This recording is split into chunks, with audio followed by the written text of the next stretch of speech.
Welcome to BSC Bihar state exam में आपका स्वागत है। आज हम लोग बीएसएससी इंटर लेवल का जो वैकेंसी निकला है उसी के लिए किरण पब्लिकेशन द्वारा वॉल्यूम 3 के माध्यम से 20 सेट का प्रैक्टिस बुक निकाले गए। उसी प्रैक्टिस बुक में से प्रैक्टिस सेट 5 के मैथ के जितने भी इंपॉर्टेंट प्रश्न पूछे गए सारे का इस वीडियो में डिस्कशन करेंगे। वीडियो शुरू करने के पहले चैनल को सब्सक्राइब कर ले, साथ ही बेल बटन को दबा दे ताकि आने वाले प्रत्येक वीडियो का नोटिफिकेशन आपको समय पे मिल सके।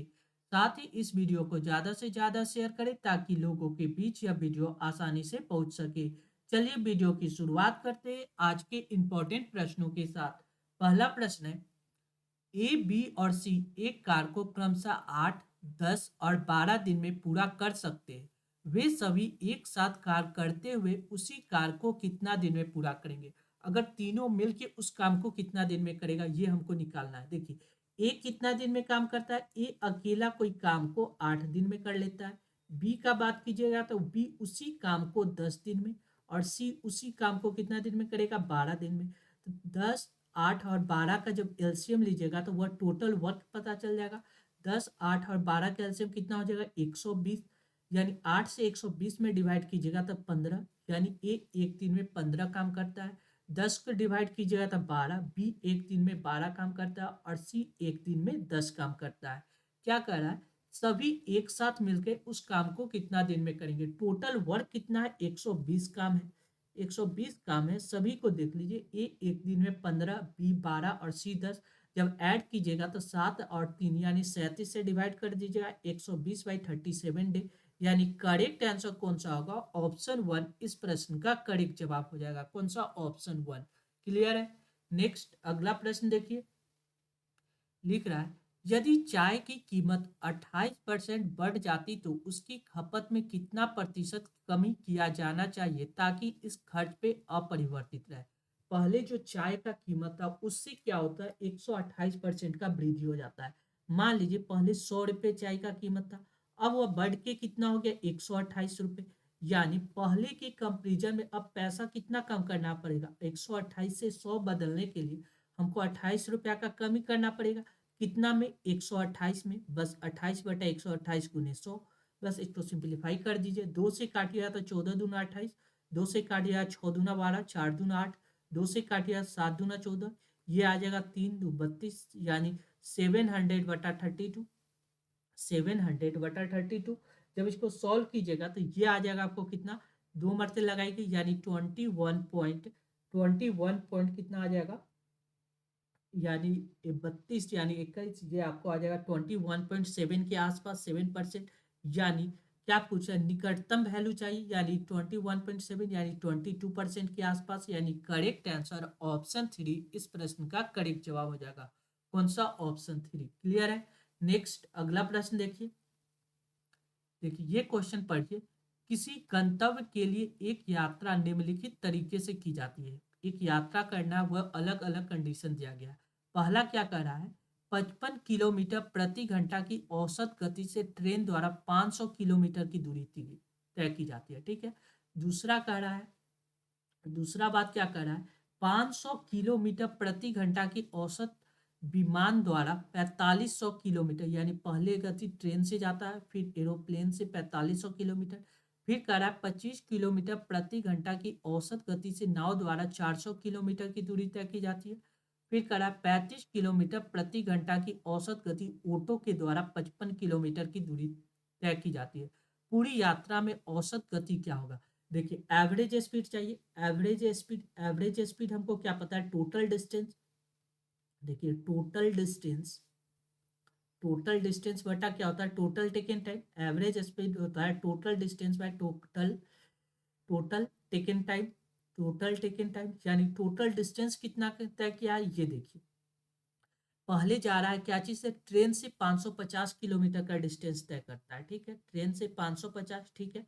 फिर क्या चीज? विमान से 4500 का डिस्टेंस तय कर रहा है, यानी टोटल डिस्टेंस को हम लोग ऐड कर देते। फिर कर रहा है नाव से 400 किलोमीटर का डिस्टेंस, यानी 400 प्लस। देखिए ये करा ऑटो से 55 किलोमीटर का डिस्टेंस, यानी 55। ये हो गया टोटल डिस्टेंस बटा टोटल टिकट टाइम। देखिए 55 किलोमीटर प्रति घंटा से 550 किलोमीटर जाता है तो समय क्या होगा? हमको टाइम बराबर क्या पता है, टाइम बराबर होता है डिस्टेंस अपॉन स्पीड। डिस्टेंस दिया गया 550 से 55 को डिवाइड कीजिएगा तो ये कितना आ जाएगा 10 घंटा में, ठीक है, 10 आवर प्लस। देखिए यहाँ कह रहा है 500 किलोमीटर प्रति घंटा की औसत विमान से 4500 किलोमीटर की दूरी तय करता है, यानी डिस्टेंस 45 और स्पीड 500 डिवाइड कीजिएगा 5 में 45 यानी 9 घंटा। फिर देखिए 25 किलोमीटर प्रति घंटा की औसत गति से 400 25 चौको 100 4 4 चौको 16 यानी 16 घंटा में तय कर लेगा, ठीक है। अब देखिए यहाँ क्या करा, 35 किलोमीटर प्रति औसत गति 55 किलोमीटर यानी 55/35, 55/35 इसको 5 से काटिएगा तो 11×5 = 55 और 11 5 से काटिएगा तो 5 में 11 मरते और 7×5 = 35 यानी 11/7 यानी ये आ गया घंटा। यानी टोटल टाइम हमको यहाँ पता चल गया। ऊपर ऐड कीजिएगा तो ये ऐड होके कितना आ जाएगा, देखिए ये ऐड होके आ जाएगा 5, 5 और 5 10 की शून्य हासिल 1, 5 1 6 6 4 10 1 11, 11 11 और 4 हो गया 15 की 5 हासिल 1, 1 4 1 5 यानी 5505 के डिवाइड कीजिएगा 10 9 19 19 और 16 हो गया आपको कितना 35, 35 प्लस 11/7, 35 प्लस 11/7 लिख सकते हैं इसको। देखिए ये सिंपल सा बात है, 5505 डिवाइड बाय 35 सते 7×5 = 35 के 5 हासिल 4 7 या 21 से 4 25 7×5 = 35 के 5 हासिल 3 7 या 21 या 3 कितना हो गया 24, 24 प्लस 11 ये हो गया कितना 256, 256/7 ये 7 ऊपर चला जाएगा मल्टीप्लाई में, ये 7 ऊपर चला जाएगा मल्टीप्लाई में, तो मल्टीप्लाई कीजिएगा तो ये कितना हो जाएगा 7×35 5 यानी 35, 7×35 के 5 हासिल 3 7×35 3 कितना हो जाएगा 38 38 38535 बटा कितना 256। केवल एक ही ऑप्शन ऐसा है जिसके लास्ट में 256 है, यानी इसका सिंप्लीफाई कीजिएगा तो ये कितना आ जाएगा 150 पूर्णांक कितना 135/256। क्लियर है, यानी ऑप्शन 4 इस प्रश्न का करेक्ट जवाब हो जाएगा। कौन सा, ऑप्शन 4। क्लियर है। नेक्स्ट अगला प्रश्न देखिए, देखिए लिख रहा है एक व्यक्ति 4% वार्षिक साधारण ब्याज पर 2 वर्ष के लिए 5,000 रुपये उधार लेता है, परंतु वह तुरंत इसे दूसरे व्यक्ति को 25/4% वार्षिक दर से 2 वर्ष के लिए उधार दे देता है। तो इस लेन देन में लाभ की गणना कीजिए। एक व्यक्ति ने क्या किया, 5,000 रुपये किसी बैंक से लिया, ठीक है। बैंक से कितना परसेंट पे लिया, 4% पे लिया।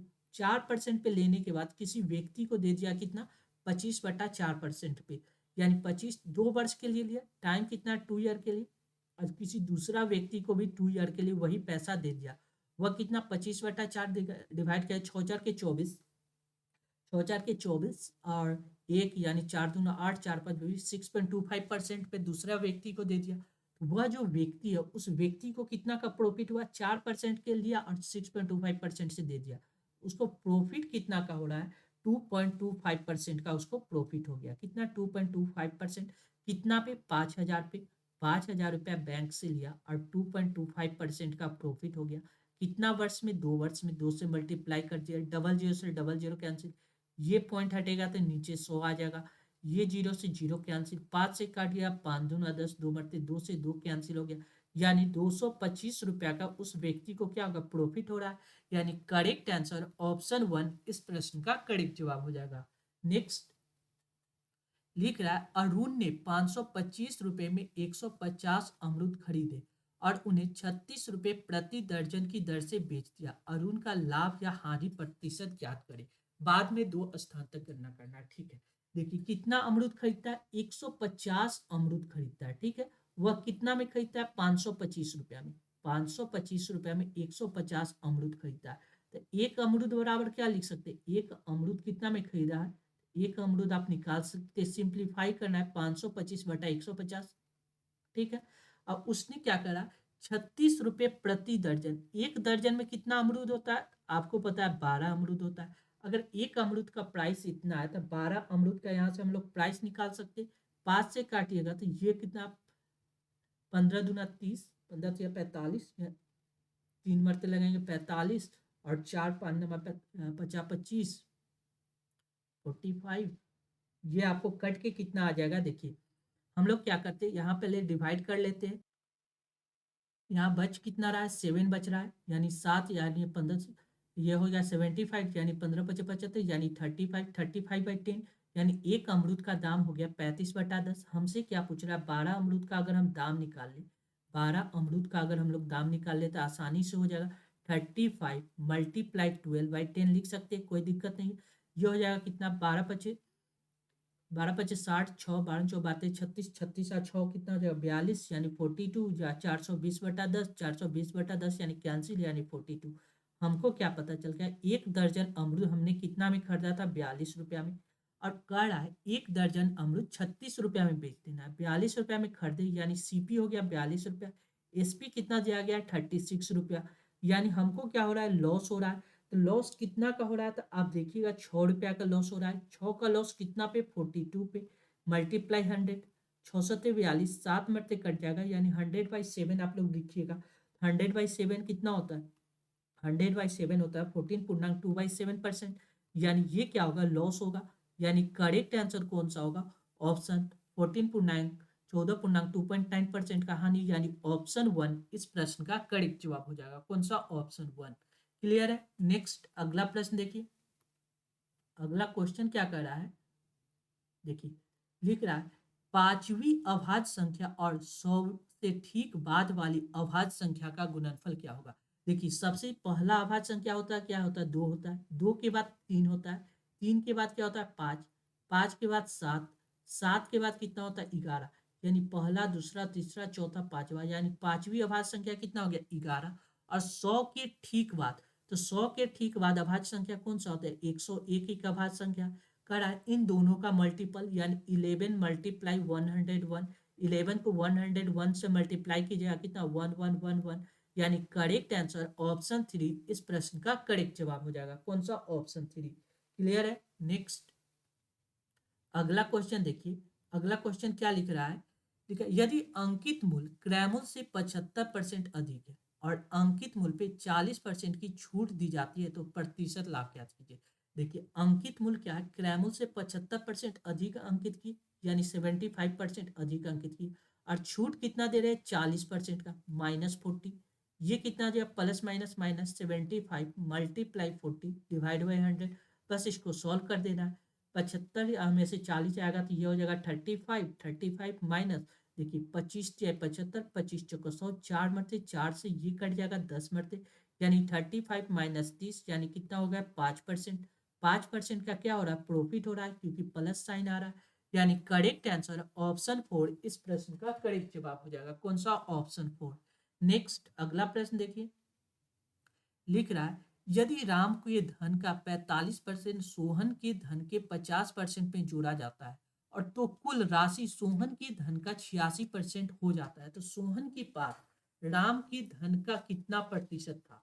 तो देखिए क्या कर रहा है, राम के धन का 45% सोहन के धन के 50% में जोड़ा जाता है। मान लीजिए सोहन का धन एस था, उसमें हमने क्या किया, सोहन के धन का 50%, एस का 50% भी, इसका 50% भी, राम के धन का 45% जोड़ देते हैं, राम का 45% अगर हम जोड़ते हैं वह क्या होता है, तो कुल राशि सोहन के धन का 86% हो जाता है। ये जो प्राप्त होता है यह सोहन का कितना, 86% के बराबर हो जाता है। बस इसको एक तरफ सोहन कर लेते हैं, यानी यहाँ 86 है, ये 50 उधर चला जाएगा, देखिए 100 इधर भी, नीचे नीचे 100, 100 से 100 टोटल कैंसिल हो गया, यहाँ कितना, आर मल्टीप्लाई 45 बराबर, ये देखिए 86 है, यहाँ 50, ये 50 घट के आएगा कितना, 36, यानी 36 यानी आर बटा एस हम लोग क्या निकाल सकते हैं, आर बटा एस लिख सकते हैं 36/45, 36/45। इसको काट भी सकते हैं, 9 से काट देते हैं, 9 का 18 9 चक 36, 9 पचे 45, यानी 4/5। क्वेश्चन में क्या पूछ रहा है, सोहन के पास पास राम के धन का कितना परसेंट है। देखिए जिसके साथ का लगा हो, क्या राम के धन का जिसके साथ का लगा उसको नीचे रखते हैं, तो राम के पास कितना धन है, 4 यूनिट, सोहन के, सोहन से कंपेरिजन करना है, सोहन के पास कितना है, 5 यूनिट, 5/4 मल्टीप्लाई 100, ये हो जाएगा कितना, 25 × 100, 25 × 5 = 100, 125%, यानी सोहन के पास कितना था, यानी 125% इसका करेक्ट जवाब हो जाएगा। कौन सा, 125%। क्लियर है। नेक्स्ट अगला प्रश्न देखिए, देखिए लिख क्या रहा है, 8.3 मीटर लंबी एक अर्धवार्धर खंबे की छाया। ऊर्ध्वाधर कहने का मतलब एक परपेंडिकुलर खंबे है जिसका लंबाई कितना दिया गया, 8.3 मीटर, ठीक है। छाया 4.15 मीटर लंबी है, इसकी छाया कितना मीटर लंबी पड़ रहा है, 4.15 मीटर, ठीक है, 4.15 मीटर, ठीक है। अब क्या कर रहा है, उस पेड़ की ऊंचाई में ज्ञात कीजिए जिसकी समान परिस्थिति, यानी जो परिस्थिति यहाँ पे अगर अल्फा कोण बन रहा है तो वैसा ही एक और कंडीशन दिया गया है जिसमें क्या करना है, उस पेड़ की लंबाई ऊंचाई ज्ञात करना है, ये वाला हाइट ज्ञात करना है, ठीक है। जिसकी जिसकी लंबाई, छाया की लंबाई कितना दिया गया, 40 मीटर, ये कितना दिया गया, 40 मीटर। हमसे पूछ रहा है तो उसकी ऊंचाई क्या है, ये भी कोण अल्फा बनेगा। अल्फा जब कोण सेम बन रहा है तो ये बटा ये, यानी 8.3 बटा हम लोग क्या लिख सकते हैं, 4.15 बराबर क्या लिख सकते हैं, ये इसका एच बटा कितना हो जाएगा, 40। बस इसको सॉल्व कर देना। ये सॉल्व कीजिएगा तो देखिए 8.3 मल्टीप्लाई 40 डिवाइड बाय कितना हो जाएगा, 4.15, 4.15। ये पॉइंट हटेगा तो नीचे 10 आ जाएगा, और ये पॉइंट हटेगा तो ऊपर कितना आ जाएगा, 100 आ जाएगा। एक जीरो से एक जीरो कैंसिल हो जाएगा, 3 से काटिएगा, 3 पचे 15, 8 पचे 40 और 1 41, 3 पचे 15 यानी ये कट जाएगा 5 मरते। 5 से 100 काटिएगा, 5 दूना 10, 20 मरते, यानी 4 दूना 8 यानी 80 मीटर। उस पेड़ की ऊंचाई कितना है, 18 मीटर। करेक्ट आंसर ऑप्शन 2 इस प्रश्न का करेक्ट जवाब होगा। अगर आप ये बात नहीं समझ पाए तो देखिए ये क्या होता है, यहाँ पे हम अगर अल्फा के जगह पे हम टेन थीटा लगाते हैं तो टेन अल्फा बराबर क्या होता है, tan tan alpha tan theta P by B, यानी पी बाई बी होगा। ये ये भी टेन अल्फा होगा, टेन अल्फा, यानी ये भी पी बाई बी लगाएंगे, दोनों पी बाई बी 10/10 बराबर है तो ये बराबर हो जाएगा। सेम उसी कंडीशन को यहाँ फॉलो किया गया है। नेक्स्ट अगला प्रश्न देखिए। देखिए ये कंडीशन आपको याद होना चाहिए, कौन सा कंडीशन, देखिए यहाँ पे क्या लिखा हुआ है, ए Q plus B Q, A Q plus B Q divide by क्या लिखा है, ए square minus A B plus B square. ये जब भी कंडीशन है तो इसका रिजल्ट वैल्यू अगर आप याद कर सकते तो ए प्लस बी होता है, लेकिन ये कैसे होता है ये भी हम देख लेते हैं। हमको पता है ए क्यू प्लस बी क्यू का वैल्यू क्या होता है, ए क्यू प्लस बी क्यू बराबर होता है a plus b into a square minus A B plus B square, ठीक है। नीचे जो दिया गया है ए square minus A B plus B square, नीचे वाले से ऊपर कैंसिल हो जाएगा, रिजल्टेड वैल्यू क्या आ जाएगा, ए प्लस बी। यानी हमको कंडीशन कौन सा याद रखना था, अगर a Q plus B cube बन रहा है और नीचे में क्या दिया गया, a square minus A B plus B square दिया गया है, तो ऐसे कंडीशन में हमको क्या याद रखना है, ए प्लस बी। इसका रिजल्टेड वैल्यू क्या होता है, ए प्लस बी। यहाँ पे क्या ए की जगह पे कितना दिया गया है, ए के जगह पे 0.061 और बी के जगह पे कितना दिया गया है, 0.031। बस इन दोनों को ऐड कीजिए, ये हो जाएगा 2 6 और 3 9, यानी 0.92, यानी करेक्ट आंसर ऑप्शन 3 इस प्रश्न का करेक्ट जवाब हो जाएगा। कौन सा, ऑप्शन 3। क्लियर है। नेक्स्ट अगला प्रश्न देखिए। लिख रहा है 30 सेंटीमीटर व्यास वाले तांबे के एक ठोस गोले को 10 सेंटीमीटर व्यास वाले तार के रूप में खींचा जाता है। तार की लंबाई देखिए, तार जब भी होता है, तार किस रूप में होता है, बेलन के रूप में। कौन सा रूप में होता है, बेलन के रूप में, ठीक है। इतना सेंटीमीटर ठोस गोला, गोला का आयतन, जब भी हम कोई भी चीज को खींचते हैं यानी रूप चेंज करते हैं, यानी रूप चेंज हो, रूप अगर चेंज हो तो क्या चीज में चेंज होता है, तो आपको पता होना चाहिए कि रूप जब भी चेंज होगा तो वो चेंज होगा आपको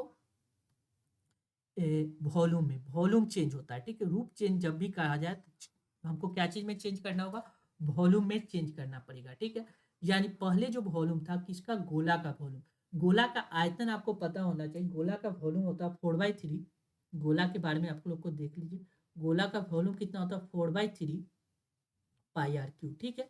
और क्या चीज में चेंज होगा, बेलन का आयतन क्या होता है आपको पता होना चाहिए, बेलन का आयतन होता है क्या, पाई आर स्क्वायर एच। बेलन का आयतन होता है पाई आर स्क्वायर एच। ये वाला और ये दोनों का बेलन आयतन सेम होगा।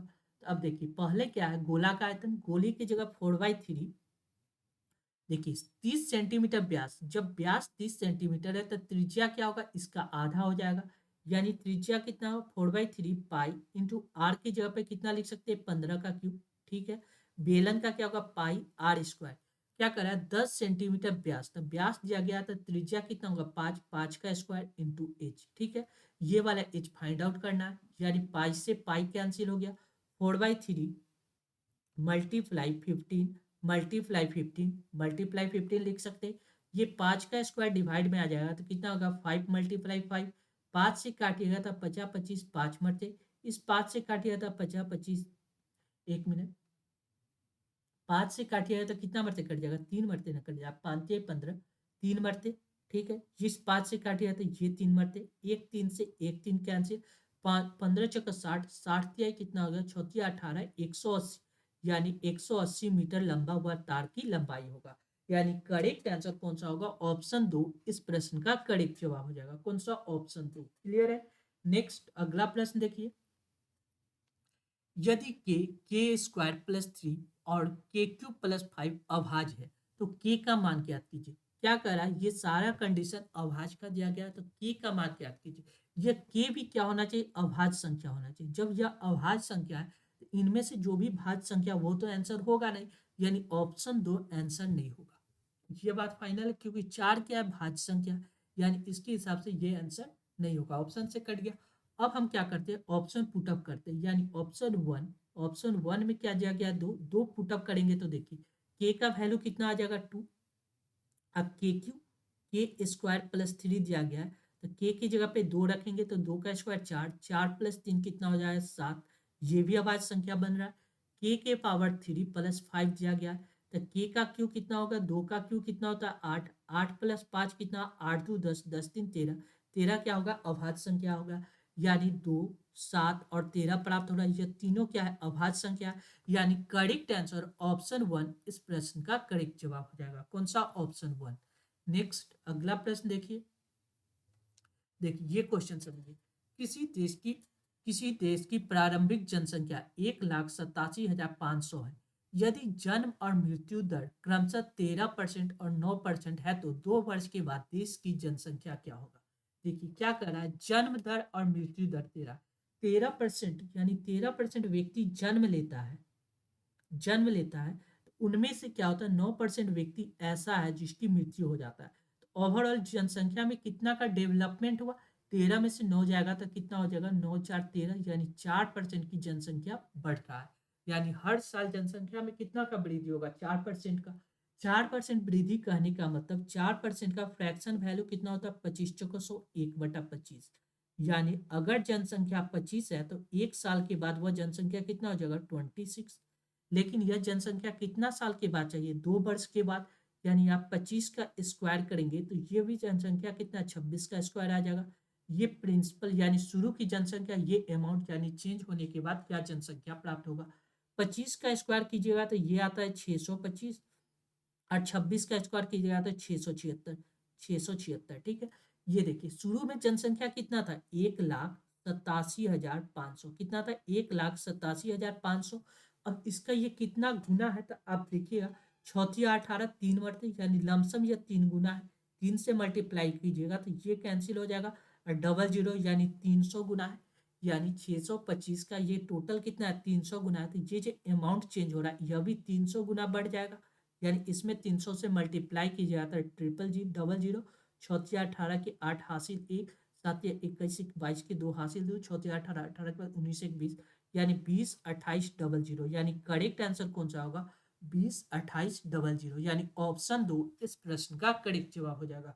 कौन सा, ऑप्शन 2। क्लियर है। नेक्स्ट अगला प्रश्न देखिए, लिख रहा है प्रथम 5 भाज्य संख्या का औसत ज्ञात कीजिए। देखिए पहला 5 भाज्य संख्या चाहिए और उसका एवरेज हमको ज्ञात करना है। तो भाज्य संख्या क्या क्या होता है, जो दो जिसका 2 से कट जाए, जो संख्या 2 से कट जाए वह भाज्य संख्या होता है। नॉर्मल सी बात में हम लोग सीख सकते हैं, 2 से कटने वाली प्रथम 5 अभाज्य संख्या। तो पहली भाज्य संख्या 2 क्या है, 2 एक अभाज्य संख्या है, इसको हम लोग काउंट नहीं करेंगे। इसके बाद कौन सा भाज्य संख्या होता है, 4 एक भाज्य संख्या। 4 के बाद देखिएगा तो 5 नहीं होगा, 6 एक भाज्य संख्या, 6 के बाद 7 नहीं होगा, 8 एक भाज्य संख्या, 8 क्या 9 नहीं 10 होगा, 10 क्या 11 नहीं 12 होगा।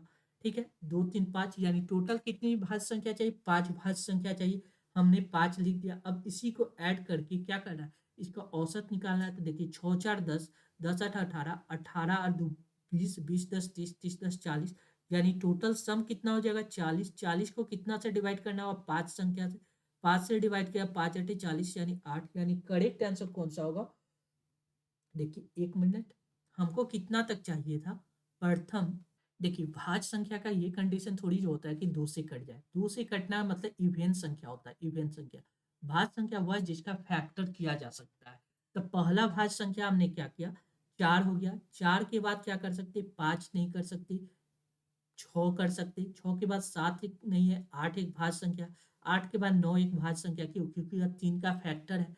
9 भाज्य संख्या, 9 के बाद 10 है भाज्य संख्या, यानी टोटल भाज्य संख्या कितना है 6 4 10 18 18 और 8 दूना 16 1 17 18, ये हो गया आपको टोटल। ऐड कीजिएगा कितना 37, यानी टोटल भाज्य संख्या का सम कितना आ गया 37।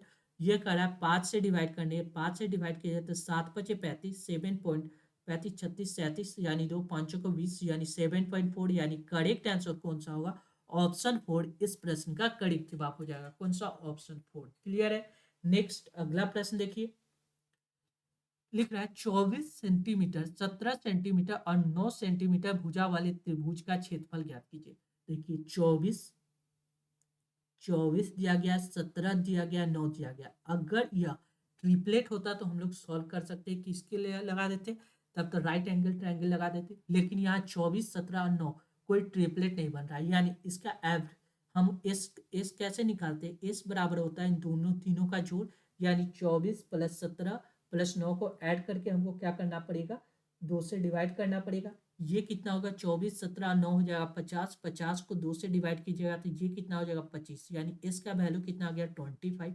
एरिया वाला ट्रायंगल यानी त्रिभुज का एरिया क्या होता है, root under s into s minus a into s minus b into s minus c. क्या होता है, area root under a into root s into s minus a into s minus b into s minus सी।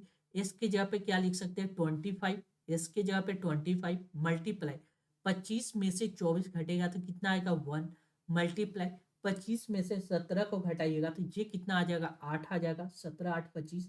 तो उसके बाद क्या करा, 25 में से 9 को घटाइएगा तो ये कितना आ जाएगा 16। बस इसको सॉल्व कर देना, 25 बाहर निकलेगा 5, देखिए ये आ जाता कितना 4 दूना 8, यानी 4 में से 1 2 निकल जाएगा। ठीक है, ये 2 बच रहा है, ये 2 रूट में है, 16 में से 4 निकल जाएगा, ये रिजल्ट कितना आ जाएगा √2। 5 दूना 10, 10 चक 40, यानी 40 √2, यानी करेक्ट एरिया कितना हो जाएगा 14 √2, यानी ऑप्शन कौन सा होगा, ऑप्शन 1 इस प्रश्न का करेक्ट जवाब हो जाएगा। कौन सा, ऑप्शन 1। क्लियर है। नेक्स्ट अगला प्रश्न देखिए, लिख रहा है यदि P अकेला किसी काम को 3 घंटे में पूरा कर सकता है और Q अकेला उसी काम को 6 घंटे में पूरा कर सकते हैं, तो वे दोनों एक साथ मिलकर उस काम को x मिनट में पूरा करेंगे। x का मान ज्ञात कीजिए। सिंपल सा क्वेश्चन है, P अकेला किसी काम को 3 घंटा में, Q अकेला उसी काम को 6 घंटा में। 3 और 6 का एलसीएम लीजिएगा तो 6 आ जाएगा, 3 दूना 6, 6 एकम 6, यानी P एक दिन में 2 काम करता है तो Q एक दिन में 1 काम करता है। तो दोनों मिलके इस 6 काम को करने में कितना समय लेगा, 2 1 3, 3 से डिवाइड किया 3 दूना 6, यानी 2 घंटा। दोनों मिलके इस काम को 2 घंटा में करेगा। क्वेश्चन में कह रहा है x का मान मिनट में ज्ञात कीजिए, यानी 2 घंटा बराबर 2 × 60, यानी 6 दूना 18, 6 दूना 12, यानी 120 मिनट में वह दोनों मिलके काम कंप्लीट कर लेगा, यानी करेक्ट आंसर ऑप्शन 4 इस प्रश्न का करेक्ट जवाब हो जाएगा। कौन सा, ऑप्शन 4। नेक्स्ट अगला प्रश्न देखिए, अगला क्वेश्चन क्या कर रहा है, एक वर्ष के लिए मूलधन और मिश्रधन का अनुपात 5:6 है। प्रति वर्ष साधारण ब्याज की दर ज्ञात कीजिए। कोई धनराशि P फॉर प्रिंसिपल है, A फॉर अमाउंट है। ठीक है, प्रिंसिपल एक 5 रुपया था, वह 1 साल के बाद 6 रुपया हो गया, तो हमको कितना इंटरेस्ट दे रहा है, 1 रुपया का इंटरेस्ट। 1 रुपया का इंटरेस्ट किस पे देगा, प्रिंसिपल 5 रुपया पे देगा। 5 मल्टीप्लाई 100 कर देंगे, यानी कितना परसेंट दे रहा है, 5 दूना 10, यानी 20% का इंटरेस्ट दे रहा है, यानी करेक्ट आंसर ऑप्शन 4 इस प्रश्न का करेक्ट जवाब। नेक्स्ट देखिए क्या कर रहा है, एक नाविक धारा के विपरीत 2 घंटे में 6 किलोमीटर जाता है और धारा के दिशा में 7.5 मिनट में 1.5 किलोमीटर जाता है। स्थिर जल में 30 किलोमीटर जाने में उसे कितना समय लगा था। देखिए क्या करें, एक नाव धारा के विपरीत दिशा में, एक हम लोग क्या मान लेते हैं बोट की चाल, धारा की चाल मान लेते हैं। धारा की चाल अगर हम y मान ले, एक है बोट यानी नाव की चाल, बोट की चाल अगर हम x मान ले तो क्या होगा, देखिए विपरीत दिशा में क्या होता है, 6 किलोमीटर जाना है, तो टाइम बराबर डिस्टेंस अपॉन स्पीड, 6 किलोमीटर जाना है, तो बोट में से धारा की चाल को घटाएंगे यानी x माइनस वाई, ये कितना लेता है, 2 घंटा का समय लेता है। इसको सॉल्व कीजिएगा तो ये 2 से 6 कट जाएगा यानी x माइनस वाई का वैल्यू कितना आ गया, 3। एक्स माइनस वाई का वैल्यू 3 आ गया पहला कंडीशन से। दूसरा क्या कर रहा है, धारा की दिशा में हमको 7.5 मिनट लगता है, कितना, 1.5 किलोमीटर जाने पे। 1.5 किलोमीटर अगर हम जा रहे हैं धारा के दिशा में यानी एक्स प्लस वाई, ये हमको कितना ले रहा है, 7.5 मिनट ले रहा है। ठीक है, यहाँ पे ये दिया गया था किलोमीटर में, ये दिया गया है मिनट में। यहाँ पे ये घंटा में दिया गया था, ये मिनट में, तो मिनट को घंटा में बदलने के लिए 60 से डिवाइड कर सकते हैं, कोई दिक्कत नहीं है। ये पॉइंट हट के नीचे आ जाएगा 0। 25 से काटिएगा तो 25 से 75, 25 चौका 100, 4 मरते, 6 4 के 24, 24 आ जाएगा। 3 से काटिएगा तो ये 15 कट जाएगा, 5 3 15, 3 5 15, 0.5, 6 4 के 24, यहाँ 24 यहाँ मल्टीप्लाई होगा यानी x प्लस वाई बराबर क्या होगा, 24 मल्टीप्लाई कितना, 0.5, 0.5 से मल्टीप्लाई करने का मतलब क्या होता है, आधा करना यानी 12, यानी x प्लस वाई का वैल्यू कितना आ गया, 12। x प्लस वाई का वैल्यू कितना आ गया, x प्लस वाई का वैल्यू 12 आ गया, और x माइनस वाई का वैल्यू हमने कितना निकाला था, 3। इन दोनों इक्वेशन को सॉल्व कीजिएगा तो y से y कैंसिल, 2x बराबर कितना आ गया, 15, 15 यानी x का वैल्यू कितना आ गया, 15/2, 15/2। अब हमसे क्या पूछ रहा है, यह x क्या है, बोट की चाल। अब पूछ रहा है कि स्थिर जल में 30 किलोमीटर जाने में कितना समय लगेगा, तो टाइम बराबर क्या होता है, डिस्टेंस अपॉन स्पीड। तो डिस्टेंस हमको 30 किलोमीटर का तय करना है, स्पीड कितना दिया गया, 15/2, ये 2 डिवाइड में तो ऊपर चला जाएगा मल्टीप्लाई में, तो 15 30 मल्टीप्लाई 2 डिवाइड बाई 15, 15 से कट गया, 15 दूना 30, 2 यानी 2 दूना 4 यानी 4 आवर। करेक्ट आंसर ऑप्शन 4 इस प्रश्न का करेक्ट जवाब हो जाएगा, कौन सा, ऑप्शन 4। क्लियर है। नेक्स्ट क्या लिख रहा है, सरसों के तेल का अंकित मूल्य उसकी क्रय मूल्य से 10% अधिक है, इसे अंकित मूल्य से कितना प्रतिशत कम पे बेचना चाहिए ताकि न प्रॉफिट हो न लाभ हो। क्या करा, क्रय मूल्य से 10% अधिक, 10% का फ्रैक्शन वैल्यू कितना होता है, 1/10, यानी 10 रुपया क्रय मूल्य है तो अंकित मूल्य कितना कह रहा है, 11 रुपया। अब क्या कह रहा है, अंकित मूल्य में कितना छूट दे कि इसका प्राइस 10 रुपया हो जाए, यानी 11 में कितना का छूट दे कि 10 हो जाए, एक का। एक का छूट किस पे देना पड़ेगा, अंकित मूल्य पे, 11 पे गुने 100, बस इसको सिंप्लीफाई करना है। 11×99, 9 से काटे, 99.1/11% का, यानी करेक्ट आंसर ऑप्शन 3 इस प्रश्न का करेक्ट जवाब हो जाएगा, कौन सा, ऑप्शन 3। क्लियर है। नेक्स्ट अगला प्रश्न हम लोग देखेंगे। अगला क्वेश्चन क्या कर रहा है, क्वेश्चन क्या कर रहा है, एक समलंब चतुर्भुज की क्षेत्रफल 180 सेंटीमीटर स्क्वायर है और उसकी दो समांतर भुजाओं की लंबाई 28 सेंटीमीटर और 12 सेंटीमीटर है। समांतर भुजाओं के बीच की दूरी ज्ञात कीजिए। तो समलंब चतुर्भुज का क्षेत्रफल क्या होता है, 1/2 गुने 1/2 गुने समांतर भुजाओं का योग, समांतर भुजाओं का योग, भुजाओं का योग, ठीक है। 1/2 गुने समांतर भुजाओं का योग इंटू ऊंचाई इंटू हाइट होता है। ये क्या होता है, समलंब चतुर्भुज का एरिया। ये कितना दिया गया, एरिया दिया गया 180 सेंटीमीटर स्क्वायर। 1/2 गुने समांतर भुजाओं का योग, समांतर भुजा कितना दिया गया, 28 और 12। 28 और 12 को सम कर दीजिएगा, 28 प्लस 12 इंटू ऊंचाई हमको निकालना है h, बस 18 दूना 36, 360 डिवाइड बाई कितना होगा, 8 2 10, 2 1 3, 3 1 4, 40 मल्टीप्लाई एच, जीरो से जीरो कैंसिल, 4 से काटिया, 4 9 36, 9 मरते, यानी एच बराबर कितना होगा, 9 सेंटीमीटर, यानी हाइट कितना प्राप्त होगा, 9 सेंटीमीटर इस प्रश्न का करेक्ट जवाब हो जाएगा, कौन सा, ऑप्शन 1। क्लियर है। नेक्स्ट अगला प्रश्न देखिए। अगला क्वेश्चन क्या कर रहा है इसको समझिए। लिख रहा है, एक घनाकार जलाशय को पानी से 50 लीटर प्रति मिनट की दर से भरा जाता है, यानी 1 मिनट में 50 लीटर भरता है, ठीक है।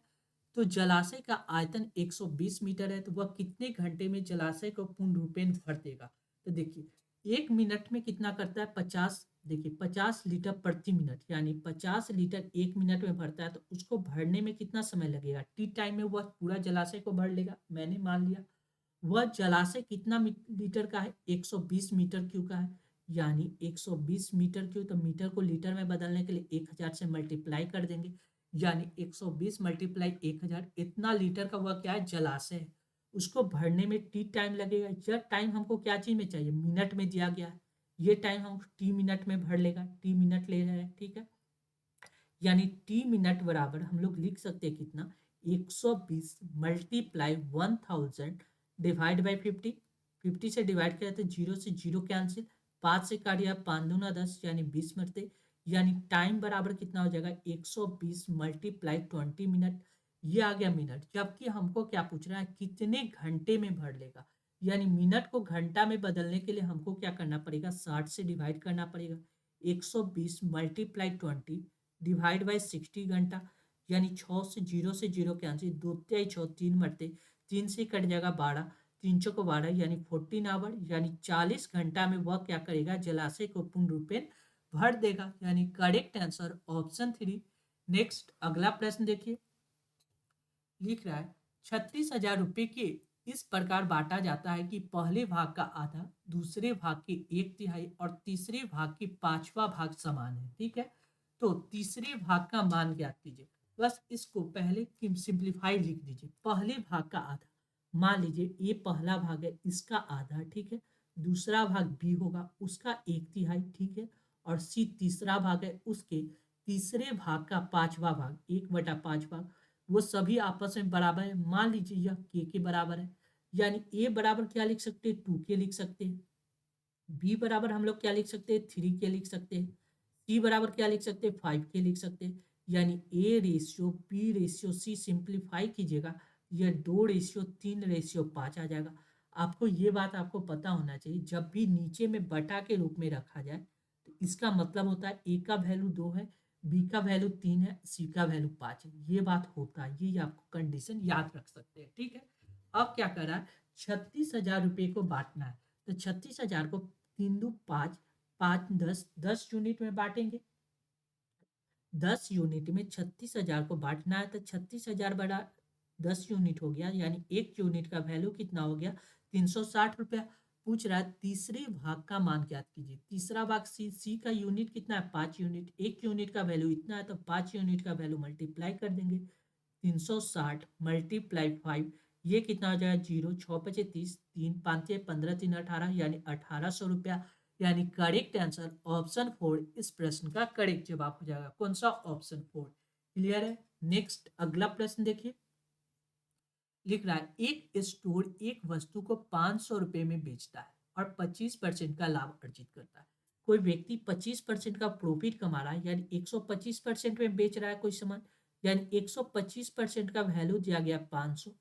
525 से काटिएगा तो 25×4 = 100, 25×5 = 100। अब 25×2 = 50, 20 मरते। 5 से काट दिया, 5×4 = 20, 4 मरते। यानी 1% का वैल्यू कितना आ गया? 4। तो 100% का वैल्यू कितना आ जाएगा? 400 रुपया। यानी 400 रुपया किसी वस्तु का क्या है? सीपी है, कॉस्ट प्राइस, ठीक है। आगे क्वेश्चन में क्या करना है? बाद में पुराने वस्तु को बेचने के लिए स्टोर वस्तु का मूल्य 20% कम कर देता है। पहले प्राइस कितना अंकित किया था? 500 रुपया, लेकिन सामान नहीं बिका तो उसने क्या किया? 20% कम कर दिया। उसने कितना पे बेचा? 20% कम करने का मतलब 80% पे बेचा। डबल जीरो से डबल जीरो कैंसिल, यानी 8×5 = 40, यानी 400 रुपया का सामान 400 में बेच रहा है। यानी सीपी भी 400 रुपया है और एसपी भी 400 रुपया है। ऐसी स्थिति में क्या होता है? No profit no loss. यानी ऑप्शन 4 इस प्रश्न का करेक्ट जवाब हो जाएगा। कौन सा? ऑप्शन 4। क्लियर है। नेक्स्ट अगला प्रश्न देखिए, आप ऐसे भी लिख सकते हैं 25% का फ्रैक्शन वैल्यू कितना? 25×100 1/4। 20% का फ्रैक्शन है 20×25 1/5। देखिए 25% लाभ, कोई वस्तु 4 का था वह 5 पे लाभ दे रहा है, यानी 1/5 में चेंज हो जा रहा है। अब क्या करा है? इसको करा है कि 20% यानी 1/4 कर देना है। वह ऐसी स्थिति में 1/4 और 1/5 क्या बनाता है? एक सिंपल कॉम्बिनेशन बनाता है। कितना? 25 और 20। और वह रिजल्ट कितना देता है? नो प्रॉफिट नो लॉस का। क्लियर है। ये कंडीशन भी आप लोग सोच सकते थे। नेक्स्ट अगला प्रश्न हम लोग देख लेते हैं। लिख रहा है सुशांत ने 20 रुपए प्रति पैकेट की दर से 3 पैकेट, 21 रुपए प्रति पैकेट की दर से 4 पैकेट और 22 रुपए प्रति पैकेट की दर से 3 पैकेट खरीदा। तेल के एक पैकेट का औसत मूल्य ज्ञात कीजिए। यानी जितना पैसा में उसने सामान खरीदा तेल, उसके नंबर ऑफ पैकेट से डिवाइड कर देंगे तो एवरेज निकल जाएगा। यानी 20 रुपए के हिसाब से 3 पैकेट खरीदा, यानी 3 दूना 6, यानी 60 रुपया लगाया शुरू में। ठीक है, फिर 21 रुपया के हिसाब से कितना 4 पैकेट खरीदा, यानी 21 चौका कितना हो गया 84, यानी 84। फिर क्या कहता है 22 रुपए के हिसाब से 3 पैकेट खरीदा, 22 या 66, यानी 66। यानी टोटल कितना पैकेट खरीदा, पहले 3 4 7, 7 3 10, टोटल 10 पैकेट से डिवाइड कर दीजिए। ऊपर कितना आ जाएगा 6 4 10, 1 6 6 12, 12 8 20, 20 1 21, 210, 210/10, यानी 21 रुपया उसका क्या है एवरेज मूल्य होगा। यानी करेक्ट आंसर ऑप्शन 4 इस प्रश्न का करेक्ट जवाब हो जाएगा। कौन सा ऑप्शन 4। नेक्स्ट अगला प्रश्न देखिए, अगला क्वेश्चन क्या कर रहा है देखिए, लिख रहा है एक पुरुष एक काम को 12 दिन में पूरा कर सकते और एक महिला उसी काम को 10 दिन में पूरा कर सकते। दो पुरुष और 3 महिला एक दिन छोड़कर काम करते हैं, तो पुरुष पहले दिन काम करता शुरू करता है, तो काम कितने दिन में पूरा होगा। देखिए एक मेल है और एक फीमेल है। मेल अकेला किसी काम को 12 दिन में, फीमेल अकेला उसी काम को 10 दिन में। तो 12 और 10 का एलसीएम लीजिएगा तो 60, टोटल वर्क 60 है। 12 × 5 = 60, 10 × 6 = 60, यानी मेल एक दिन में 5 काम करता है, तो फीमेल एक दिन में कितना काम करेंगे 6 काम करेंगे। आगे क्वेश्चन में क्या कर रहा है, लिख रहा है दो पुरुष और 3 महिला, तो दो पुरुष एक दिन में कितना काम करेंगे, एक पुरुष एक दिन में 5 काम करता है, तो दो पुरुष एक दिन में कितना 10 काम कर लेगा। ठीक है, करा 3 महिला, यानी फीमेल का बात हो गया, यहाँ फीमेल का बात कर रहा है। 3 फीमेल एक दिन में, एक फीमेल एक दिन में 6 काम करते हैं, तो 3 फीमेल कितना काम करेगा 18 काम कर लेगा। ये बात तो हमको पता चल गया। अब क्या कर रहा है, एक दिन छोड़कर काम करते हैं पुरुष, यानी पहले मेल आता है, फिर कितना आता है फीमेल आता है, यानी 2 दिन, यानी 2 दिन में 2 डे में कितना काम हो जाएगा। देखिए मेल अकेला आता है 2 दिन में, कितना मेल आके 10 काम कर लेगा पहला दिन, उसके बाद फीमेल आएगा तो 18 काम, यानी 2 दिन में 2 डे में टोटल कितना काम कंप्लीट हो गया 28 काम कंप्लीट हो गया। हमको टोटल काम कितना करवाना है 60 काम करवाना है, जिसमें से मेरा काम 28 काम कंप्लीट हो गया। 28 को 60 के नज़दीक लाने के लिए 2 से मल्टीप्लाई कर देंगे, तो 8 दूना 16, 2 दूना 4 = 5, यानी 56 काम। इधर भी 2 से मल्टीप्लाई कीजिए आप 4 डे, यानी 4 दिन में कितना काम हो गया 56 काम हो गया। टोटल 60 काम था, जिसमें से 56 काम कंप्लीट हो गया, तो बचा हुआ रेस्ट काम कितना 4। यह 4 काम कौन करेगा, तो मैन करेगा। 4/10, यह काम को करने में कितना समय लेगा 4/10 समय लेगा। इसको काटिएगा तो 2 दूना 4, 2 × 5 = 10, यानी 2/5 घंटा लेगा। यानी पहले 4 दिन लगा था, पहले 4 दिन लगा प्लस 2/5 दिन यहाँ पे लगा, यानी टोटल डे कितना होगा 4 पूर्णांक 2/5 दिन। यानी करेक्ट आंसर कितना होगा 5 × 20 = 22, यानी 22, 22/5 डे। यानी करेक्ट आंसर ऑप्शन 3 इस प्रश्न का करेक्ट जवाब हो जाएगा। कौन सा ऑप्शन 3। क्लियर है, चलिए next. Thank you for watching this video. ऐसे इंपॉर्टेंट वीडियो पाने के लिए अपने channel BSc Bihar state exam को सब्सक्राइब कर ले, साथ ही इस वीडियो को ज़्यादा से ज़्यादा शेयर करें ताकि लोगों के बीच यह वीडियो आसानी से पहुंच सके। Thank you once again.